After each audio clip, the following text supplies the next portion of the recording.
গতকাল অর্থাৎ ২৬শে ফেব্রুয়ারি ছিল অর্পিতাদি এবং অনির্বাণদার বিবাহবার্ষিকী এবং এবছর কিন্তু জ্যেষ্ঠ বিবাহবার্ষিকী নয়, একেবারে রজত জয়ন্তী বর্ষ। সেই কারণে আমাদের তরফ থেকে দুজনের জন্য অনেক শুভেচ্ছা এবং এই কারণে অর্পিতাদি অনেক দিন আগে থেকেই আমার সঙ্গে যোগাযোগ করে বাচ্চাদের খাওয়ানোর ইচ্ছা প্রকাশ করেছিলেন। ২৬শে ফেব্রুয়ারি যে এবারে শিবরাত্রি পড়বে সেটা তখন জানতাম না, আর শিবরাত্রির দিন তো সেই বাংলাদেশ থেকে যে বোনটি আমার সঙ্গে যোগাযোগ করেন সে খাওয়ানোর ইচ্ছে প্রকাশ করেছিলেন। তো সেই কারণে আমি তো তাকেও কথা দিয়ে ফেলেছিলাম, তো বুঝতে পারছিলাম না কি করব। সেই জন্য অর্পিতাদিকে কল করে বললাম যে যদি এরকম হয় যে আমি পরের দিন খাওয়াই তাহলে কি কোনো অসুবিধা আছে? অর্পিতাদি বললো কোনো অসুবিধা নেই, খাওয়ালেই হলো। তো সেই মতন ভেবেছিলাম যে আমি পরের দিনই খাওয়াবো, কিন্তু মনটা একটু খুঁতখুত করছিল, কারণ ২৫তম বিবাহবার্ষিকী, এটা সত্যিই খুব স্পেশাল। তখন মা বুদ্ধি দিল যে সকালের দিকটায় বাংলাদেশের বোনটির ইচ্ছা অনুযায়ী কল্যাণীর একটা এলাকা কভার করতে, আর বিকেলের দিকটায় অর্পিতাদি অনির্বাণদার বিবাহবার্ষিকী উপলক্ষে কল্যাণীর আরেকটা এলাকা কভার করতে। তো আমি সেইটাই করেছি, সকালের দিকটায় একটা এলাকায় খাইয়েছি, বিকেলে সম্পূর্ণ অন্য একটি এলাকায় এসেছি খাওয়াতে। এই খাওয়ানোটা অর্পিতাদি এবং অনির্বাণদা স্পন্সর করছেন ওনাদের ২৫তম বিবাহবার্ষিকী উপলক্ষে।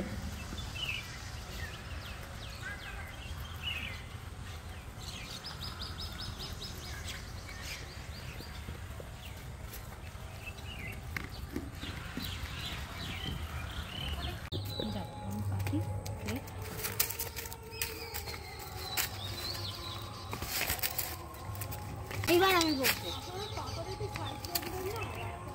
আমি পাতা আবার নিয়ে যাব। নে তোল না, দে না তুই। পাতা আমি তুলে নিয়ে যাব, পাতা রেখে যাই না।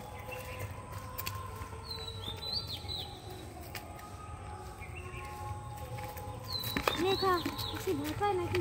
যা যা, রাখে নে। আরে পাগল,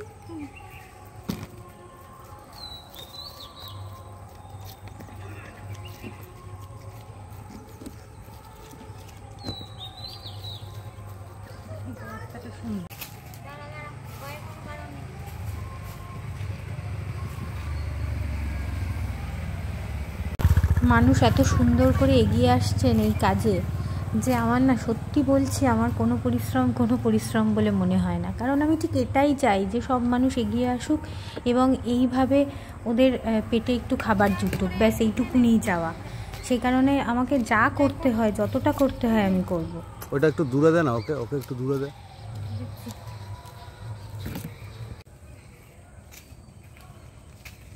ওকে ধরতো, ওকে ধরতো।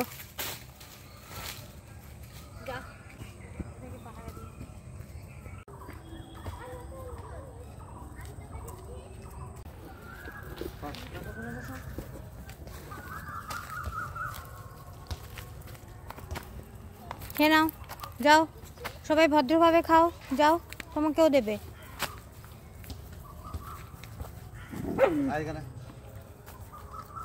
এইখানে দুটো থালা আছে।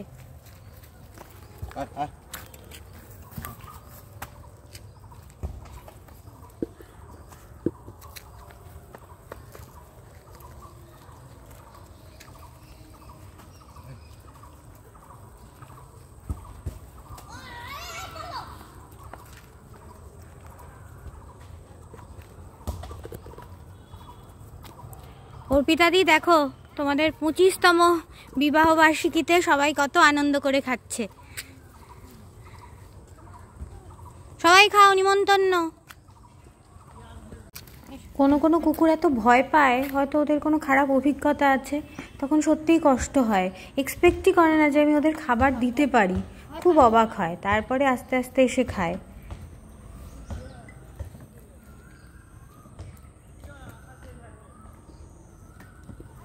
আগেই চিকেনের পিস খেয়ে নেয়। এই কুকুরটাকে দেখলাম সব থেকে রুগ্ন, আজকে সারা দিনের মধ্যে এত রুগ্ন কুকুর এই প্রথম দেখলাম। একটু ভালো করে খাওয়াই পাই।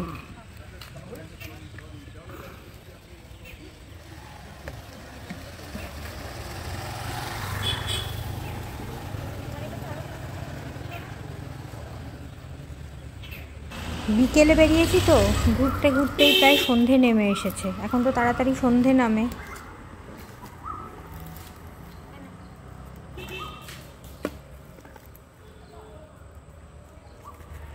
তবে একদিকে এই সময়টা ভালো, কষ্ট কম হয়। এর থেকেও যখন বেশি গরম পড়বে তখন তো এই বিকেল ছাড়া উপায় থাকবে না, রোদ্দুরে ঘোরাও যাবে না, বিকেলবেলাতেই বেরিয়ে খাওয়াবো তখন। অনেক শুভকামনা অনির্বাণ ঘোষ রায় এবং অর্পিতা ঘোষ রায় দিদিকে। তোমরা একসাথে সুবর্ণ জয়ন্তী কাটাও, এটুকুনি চাইব। আর থ্যাংক ইউ, তোমাদের জন্য অনেকগুলো বাচ্চা আজকে পেট ভরে খেতে পেলো।